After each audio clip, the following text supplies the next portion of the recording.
Hi, this is Rob Garbus from Mainsaver. Today we're going to do a tech topic about queries.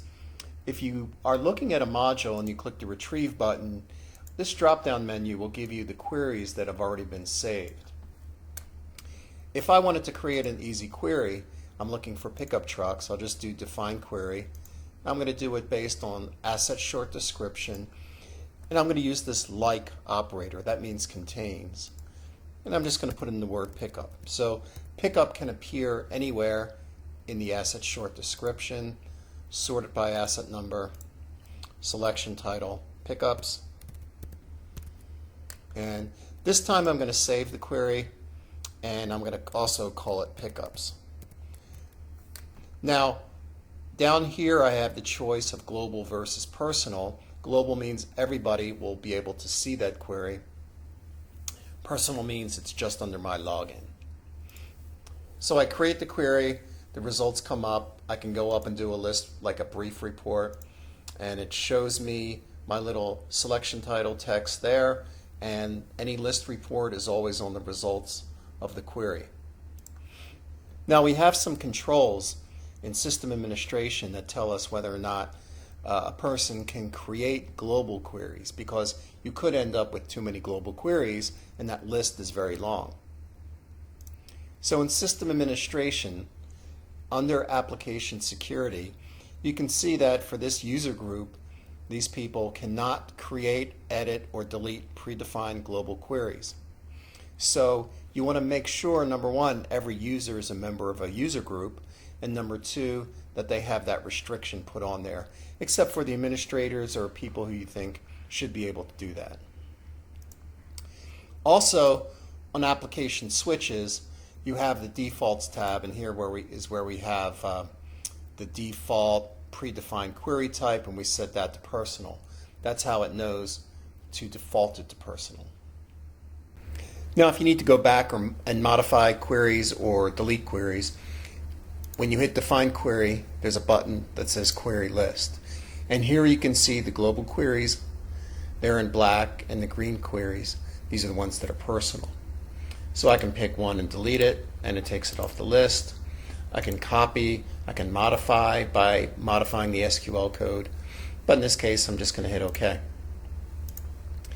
Now another valuable operator is not like, so this would be does not contain. So if I wanted to see all the assets that were not deactivated, I'm just going to do asset status not like DEA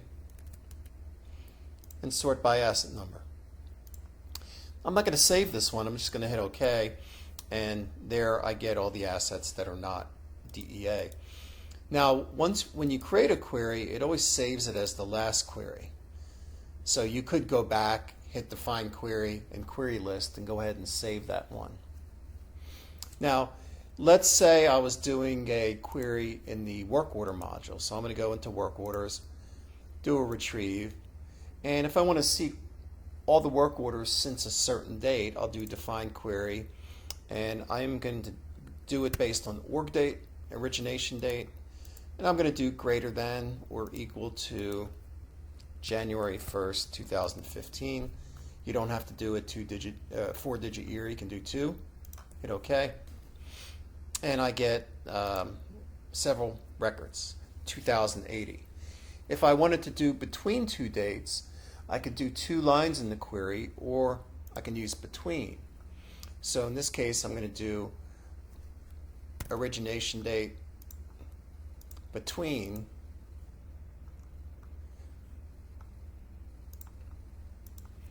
January 1st, 2015, space AND, and maybe January 31st, 2015. And I only get 479, so that worked perfect. So the between works well with dates, numbers, and alphanumeric fields as well. A lot of times people want to do a query but prompt. So let's say we wanted to do one based on the asset short description and have it prompt. So I could do define query, asset short description, like, I'm going to put in 3 question marks. And in this case, I'm going to sort it by asset number, and then maybe also I'm going to click the checkbox. I'm also going to sort by completion date.